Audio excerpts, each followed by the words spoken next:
Plami, and in this episode of Plami's Thoughts On, I'm gonna be sharing my thoughts on the first episode of the 7th season of one of my favorite shows ever, Fear the Walking Dead. And where do I even begin with this episode? I did tell you in some of my other reviews of Walking Dead shows how I had a lot of hype for this season of Fear, and I was actually more excited to get into this season than even continue watching the rest of the Walking Dead's final season, because Fear in general is just a little bit more experimental, and with how good last season was, I was really excited to get into this episode. And again, I had a lot of hype for this, and for the most part, it delivered. I say for the most part though, because when I first watched the episode, I actually, while I still liked a lot about it, like the visuals and the characters and everything, it for some reason it really didn't feel as engaging and as interesting as I thought it was going to be. Like, it was somewhat boring at times. Admittedly, that might be because when I was watching the episode, I was really tired because I hadn't slept for an extended period of time, and the episode was released a little bit too late, later than usual. So I was really tired when I watched it, but after I slept and I woke up, I watched the episode again, and I watched a reaction on YouTube by Bad Medicine, who are a YouTube channel who you should definitely check out. They have really great reactions to Fear, to The Walking Dead. They're definitely a good channel to subscribe to. I recommend you. I checked out their reaction, and I really started to love the episode, even the slower parts and everything. Like, I found a new appreciation for those moments, because for me, when I was watching it, it was slow, but now I honestly don't care. I actually really like it. And again, one of the things that I liked about it right off the bat, even on the first watch, was 100% the visuals of this episode. It was fucking crazily beautiful and good looking and everything. And what's the most shocking is how the hell they managed to do it on such a small budget. Like, we don't know what the budget of Fear the Walking Dead is, but we almost definitely know that it's smaller than the main show. And yet, Fear looks so much better, and it's doing such a crazy concept like a nuclear wasteland. And it's actually managing to pull it off. Like, what? Like, last season with the main show in season 10, I kinda gave it the benefit of the doubt for certain things, like the pacing being slow, or them not showing us much of the hilltop battle, or at least as much as I feel like they should have showed us, because of budget. But clearly that's not the problem, because Fear managed to fucking make a nuclear wasteland actually look convincing and good. And the main show can't even do a fucking battle in a satisfying manner. Like, why? And I even most recently complained about budget and how bad the main show looks in episode 3 of season 11, in one of the shots where Maggie's walking through the parking lot with the obviously CGI destroyed cars. I called it out because I feel like you could easily get a bunch of scrapped metal cars from a junkyard for dirt cheap and use it for that, because it's been 10 years. I can buy the cars that are that destroyed. And then in episode 7 of season 11, we had some of our group leading a bunch of a huge herd of walkers throughout one of the communities, and you could clearly tell the actual actors who were on set that day and the CGI walkers. Like, that is very bad. And again, I can chalk it up to budget, but I don't think I can do that anymore, because Fear the Walking Dead 100% has a smaller budget than the main show, and has technically a bigger cast of characters, and yet it looks so much better with such a crazy concept as a nuclear wasteland. And yes, they definitely used some sets in this episode, at least I think so, but there was a lot of it on location done as well. I mean, I honestly can't even begin to think about how they actually managed to pull it off. I would really be interested to see some behind the scenes about this, because this is crazy. It's crazy. And admittedly, maybe like 40% of the job is done by like the orange tint in the episode, but it still looks really good and really convincing. But yeah, I don't know. That's definitely a thing that I liked about the episode right off the bat. My issues with the episode on the first watch were more about the pacing of the episode, I guess, is a good way to put it, because I was enjoying the characters and their interactions, but I feel like not enough engaging stuff was happening in the episode. Because throughout the episode, the plot is about trying to find Alicia and where she is and everything, but the characters would constantly stop and talk about stuff. And that just kind of started to get old at a certain point. Especially with how tired I was. I was wanting a little bit more excitement and fun. But it was still really good. And definitely much better than Season 4 and 5. That's for sure. And I would say better executed at least than Season 11 of the main show. Excluding the Connie episode. But yeah, okay, I guess let's just start off with the recap, and I'll say other things that I liked about it, because I can gush over the visuals of this episode for like 2 more hours, but I don't want to just keep reiterating the same stuff. All I want to say about that is I recommend anybody who watches The Walking Dead, who is a fan of The Walking Dead, to check this out. If not for nothing else, for the visuals alone, because it's so damn good. But yeah, we start off the episode with actually with a new character called Will, which I actually really liked. I really like Will's character. It's a shame what happened to him at the end of the episode, but it was still really cool. Like, sometimes Fear the Walking Dead, especially since the new showrunners came over, confuses me, is that it has so many characters, yet it keeps introducing new ones and giving them spotlight over some of the other ones. But at least with those characters, as if they are entertaining, whether they're entertaining or not, they always at least have impactful deaths, at least in Season 6 and Season 7. Because in Season 6 we had Isaac in the first episode of Season 6, who is a minor character. He's only in that episode, but he's impactful to the plot and to Morgan's character. Same for his wife, who is not necessarily important to the plot, but she has a really impactful and dark death at the end of the season, which was really great. So if you're going to introduce these kind of characters, at least give them impactful stuff. That's one of the things that I really like about Fear in last season and this season.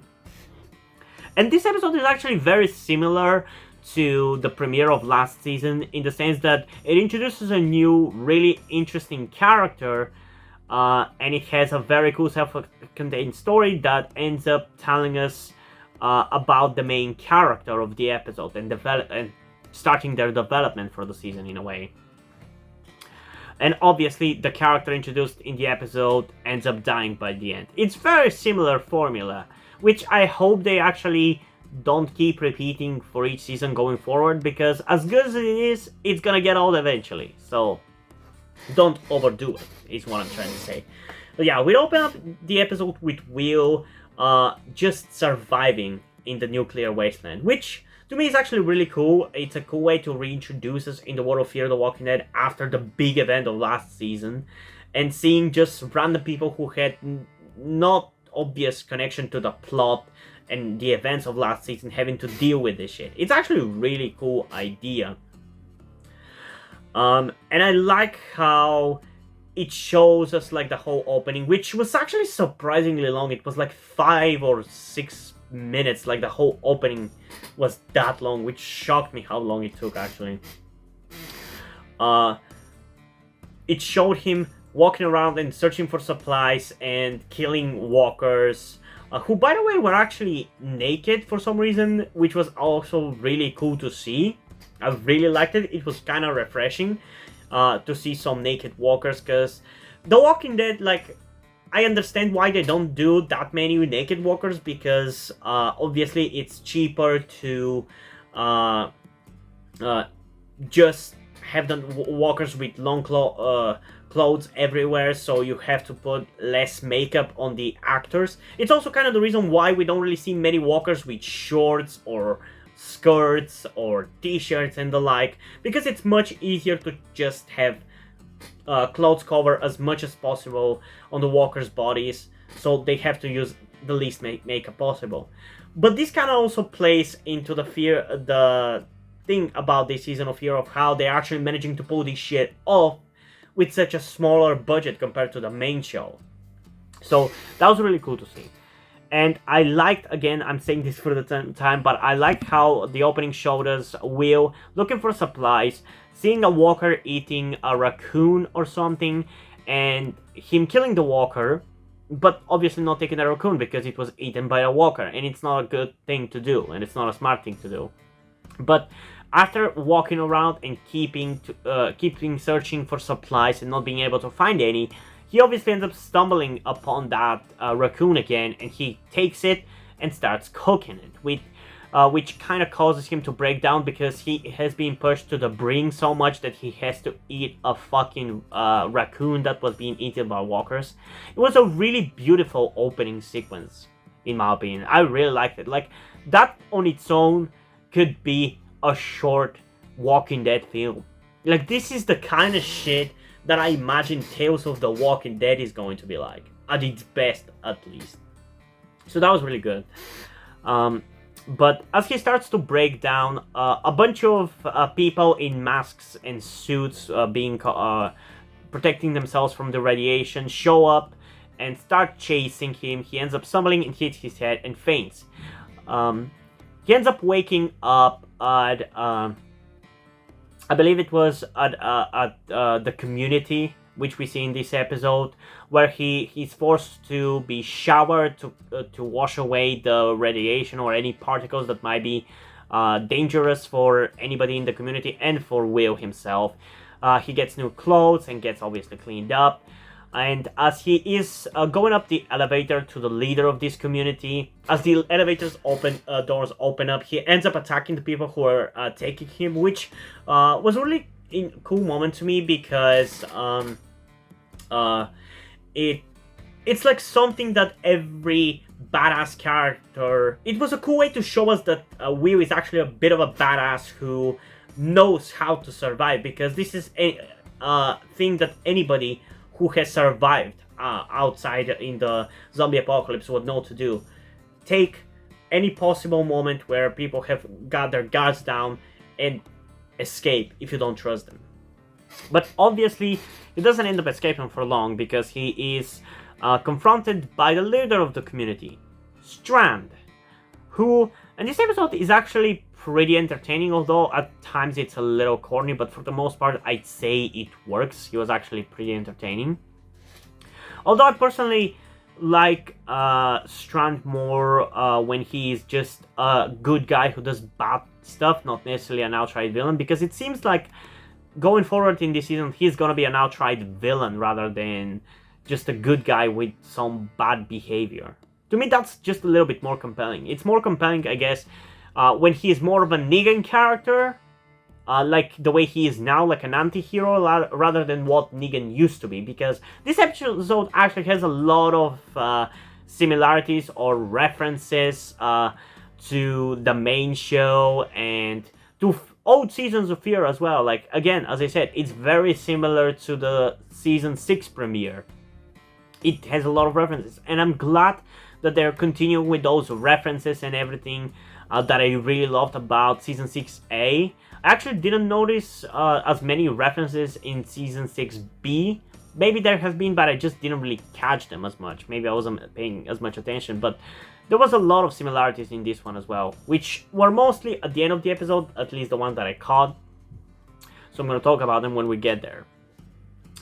So he gets confronted by Strand, and Strand offers him food and drinks and shelter in exchange for answering some questions, which obviously Will agrees because he has been living in the nuclear wasteland for like 50 days with barely any food and supplies. So of course he's gonna take it. And Strand asks him questions like who he is, where he came from, who was he with, where they are now, and yada yada yada. And it's revealed that he survived with some kind of senator who is a Democrat. That's not really that important, but later on it's revealed that he was surviving in that hotel place that we saw last season where Teddy took his people, and he even mentions that later on that's where he is coming from, and that Alicia ended up casting him out because he actually knows Alicia, but it's still not revealed at this point in the episode. So Strand is giving him a tour of the location, trying to decide on whether he wants to keep Will in the community or cast him out. He obviously decides to cast Will out because he seems to not really be seeing Strand's vision of the world and the rebuilding it and everything. But as he is about to leave, he decides to give a necklace to Strand as good luck. And you might recognize that necklace from last season when Strand gave it to Alicia. And I actually thought it was very contrived, the way that just as Will was about to leave, he was like, sure, let's give this necklace that I found a little bit earlier at a lighthouse to Strand. And now that I mentioned the lighthouse, something that worries me a little bit is that the walker that he got it off of in the lighthouse, at first I actually thought it might have been Dwight, because he had a long coat and it looked like he had like an orangey hair like the walker. But then the more I looked at it, it kind of looked like Alicia. So I'm really hopeful that they don't reveal that Alicia was dead, because that would have been really fucking blatant. But yeah, I don't know. I maybe will have to look at it again, but to me that walker really looks suspiciously like Alicia, but I'm pretty sure she's not dead. But you never know with this show, you never know.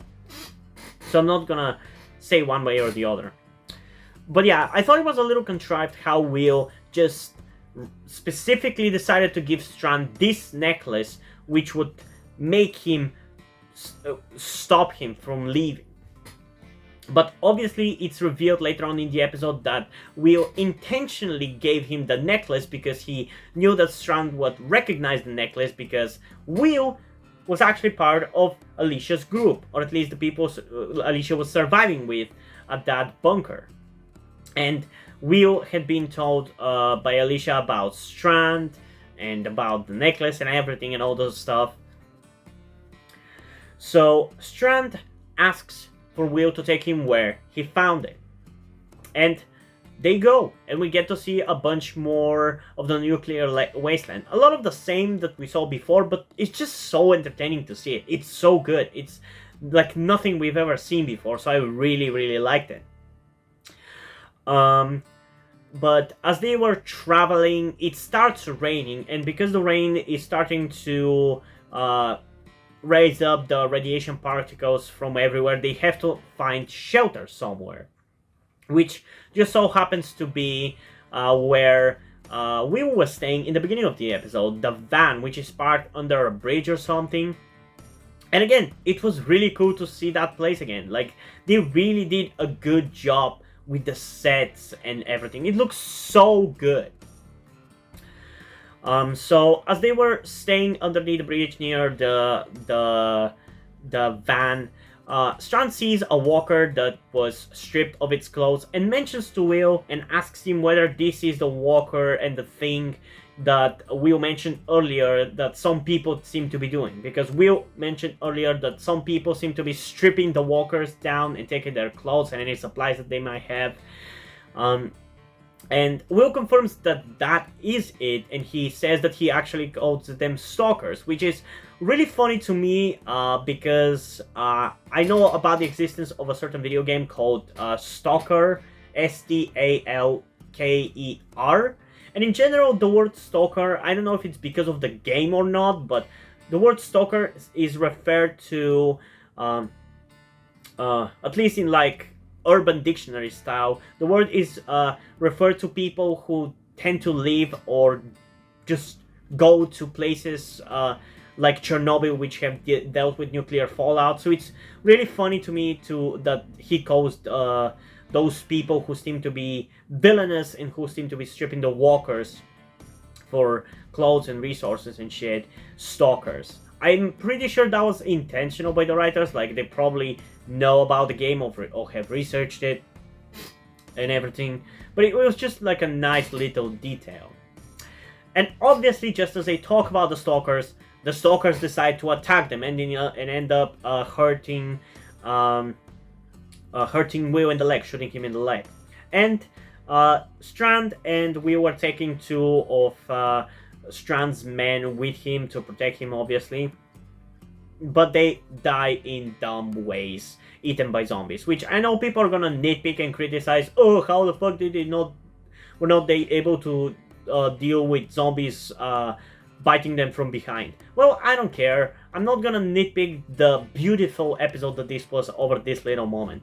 Like, I didn't even care. It didn't surprise me that they died like that, but I don't care. It's a detail that the show has decided that it's not gonna be better about, so there's no reason for me to expect it to be better or allow the whole episodes to be ruined by that moment. So as they're taking cover inside the van, Will and Strand continues to ask him about where the place where he found the necklace was, and even tries to torture him by pressing on his wound, but Will is not willing to reveal it because he wants to protect Alicia. But Strand, because he finds Will's map inside the van, ends up finding out exactly where the location is, so that's where he goes. And obviously, a little later, Will follows, so they both end up at the lighthouse, which I guess is supposed to be the beacon, maybe? So yeah, they end up both at the lighthouse and have a little bit of a chit-chat, which was actually really entertaining on second watch. At first, it was a little boring, and it was just kind of full of itself. Although not to the level that you might have seen in Season 4 and 5, it was still just kind of babbling for the sake of babbling. But on second watch, it was actually much better and much more entertaining, especially on Strand's side. Because a lot of the time with Will's dialogue, he mentions a thing and he says it don't matter. So for a lot of the episode, his dialogue mostly consists of exposition, so we know exactly what the season going forward is going to be about, which I'm saying I'm fine with, because that's the purpose of the character in the episode, and it did it good enough while still managing to be an entertaining and a badass character that I wish to see more of, even though we actually won't. At least we won't see any future stuff with him. We might see some flashbacks, but that's pretty much gonna be it. So they have a little bit of a talk and a little bit of a face-off there, and Will is about to leave the place, but as he goes out, a bunch of walkers show up. And it's revealed that those walkers are some of the people who were surviving in the bunker where Teddy's people were. Will recognizes them and almost dies because of it, but Strand pulls him back inside and saves him from it. And he obviously, Will tells him that these are the people from there, and that he didn't see Alicia in between those people. So because there's quite a lot of walkers around the lighthouse, and because it's foggy and it's hard to see the walkers outside, they decide to use the lighthouse to light up the ground around it so they can actually deal with the walkers. And some might say that it's a dumb thing, but I was honestly fine with it, and I actually like the little jab that they had about the usability of fuel this late into the zombie apocalypse, because obviously people have criticized how long the people in the Walking Dead universe have been able to use fuel for, because in the main show, until like season 8, it was cars all the time, but apparently, and I'm not sure how long it is truly in real life, fuel is usable for, but it apparently goes bad pretty quickly, and 2 years from now it should not be usable, and fear right now is like 3 or 4 years. So I really like that jab by Strand, that the fuel has a chance of actually burning of like 1 in a million or something along those lines, but obviously it's gonna end up working. So some people might say that it's not really a true criticism because they still do it despite acknowledging it essentially, but I still like the acknowledgement. It's like a little, just a little shade throwing, I guess, or just like a cool reference in acknowledgement of criticism. I liked it. So they light up the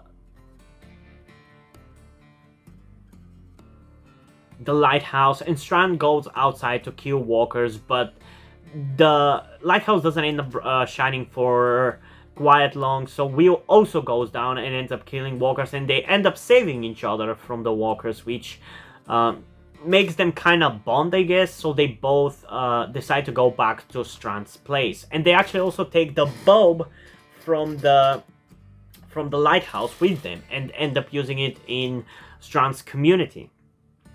And one of the things that I mentioned earlier that I'm pretty sure it's a reference to Fear or earlier seasons of Fear is specifically that lighthouse on top of that light bulb from the lighthouse on top of Strand's community. Because if you remember, in season 2, Madison ended up using a sign, or I'm pretty sure maybe it was the sign on top of a hotel, or maybe just the hotel lights in general, and lit them up as a way to bring Nick and Travis to where they were, because anybody who sees that light is gonna go to that place, so that makes them more likely to meet there. And in this episode here, Strand's reason for getting that light bulb from the lighthouse, or at least at first he says so, is the reason for getting it is because he wants to use it as a way to attract Alicia to where he is, because he wants to save her and get her to the community where she can survive and live, because he cares about her, because she's the closest thing he has to family. Which is actually a nice little moment, if not for the flip-flopping that we had afterwards, because later he reveals that the reason why he got the light bulb from the lighthouse was because he wanted to attract a bunch of walkers who would be all around his community and protected from anybody wanting to come in. But it was still a nice reference to earlier seasons of Fear. It's at least acknowledging the existence in a way. Similarly to how we had the dam in season 6 premiere and walking amongst the walkers. That's very much a reference to earlier seasons of Fear. And the thing that is the most blatant reference to the main show in this episode is 100% the ending, where Strand, because Will decides to, or Will keeps telling him how Alicia is gonna get through to him and make him go right and be good and everything. Strand gets angered and he just grabs Will, pushes him and throws him off the roof. And he falls on the ground and obviously dies.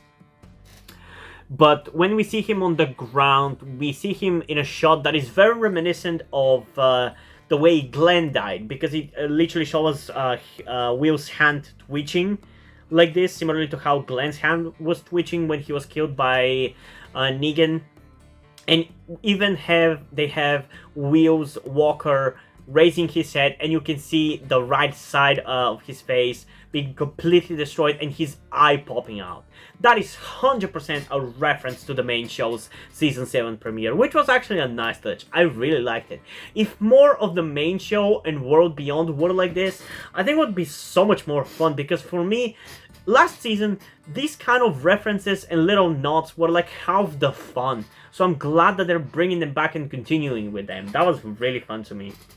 But it did bother me how just a second ago Strand was talking about how he loved Alicia and he cared about her because she's the closest thing to family, and then he says that the reason he got the bulb is because he wants to get the walkers around his community so Alicia wouldn't be able to get to him.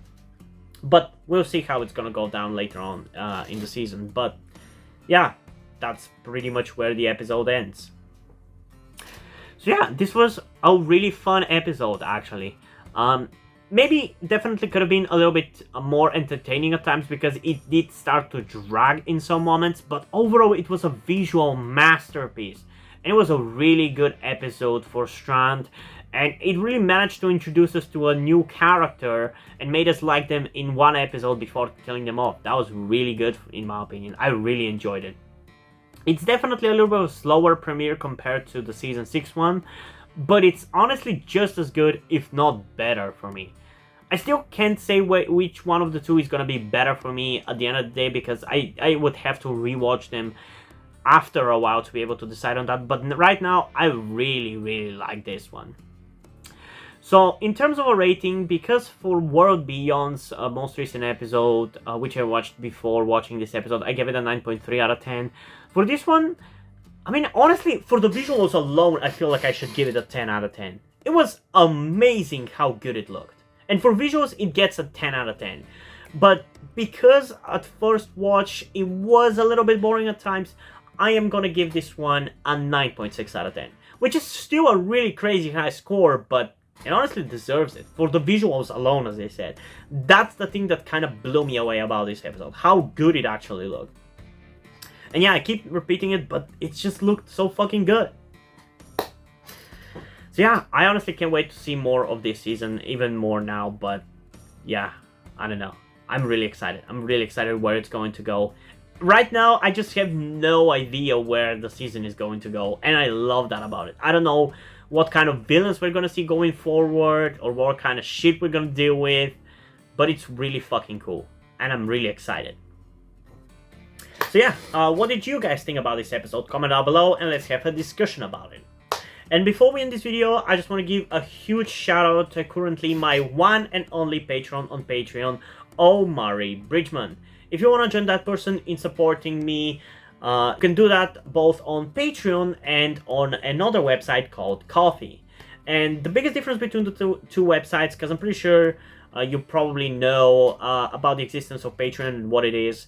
But on Patreon, it's for more long-term support and getting perks and benefits by supporting your favorite creator. Ko-fi is a similar site, with the biggest difference being that on Ko-fi, it's more for like one-time donation kind of thing with no real benefits. Like, that's kind of the main purpose of it. It still has like perks and benefits being able to be included, but it's mainly for donations. So that's kind of how I've set it up. So if you want to support me in terms of donating a bunch of money at one point in time with no real benefits, go through there, go through my Ko-fi account. But if you want to support me more long term and get some perks and benefits, go through my Patreon. Or if you are not able to support me long term through Patreon, but you still want to do it, you can get in touch with me so I can set it up to be allowed for Ko-fi as well, because as I said, it has the ability to do so, but right now I just don't have anybody supporting me through Ko-fi, so I don't really have much of a reason to actually set up those stuff. So once the first person decides to support me through that website, I'll set it up. So yeah, hope you guys enjoyed this video, and if you did, please leave a like, subscribe. Also, check out the description to my Twitter if you want to follow me over there, and to my Wattpad for I post my stories, because in addition to doing all these videos on my channel, I'm also a writer. And if you enjoy my stories, or you simply enjoy my videos, you can head over to Patreon or to my Ko-fi account, where you can pledge support and help get the channel going, help support me so I can keep writing stories you enjoy. But if you don't want to do it, that's completely fine. You can still help me out in other ways, like liking this video, subscribing to the channel, and especially sharing this video with somebody who you think might enjoy it. And I think that's pretty much it for this video, so hopefully I'm gonna see you in the next one. Bye!